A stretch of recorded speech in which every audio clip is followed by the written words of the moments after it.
மலர்களின் நடுவினில் ஒரு ரோஜா, மக்களின் மத்தியிலே காமராஜா.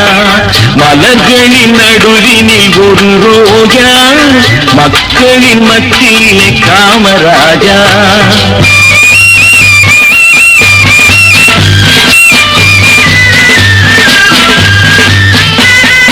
எத்தனையோ தலைவருண்டு இந்நாட்டில், எவ்வளவோ பொருள் உண்டு அவர் வீட்டில். இத்தனையும் தேடாத எதையும் நாடாத, இத்தனையும் தேடாத எதையும் நாடாத, அத்தனையும் பெற்றவர் தான் காமராஜா, எங்கள் காமராஜா. மலர்களின் நடுவினில் ஒரு ரோஜா.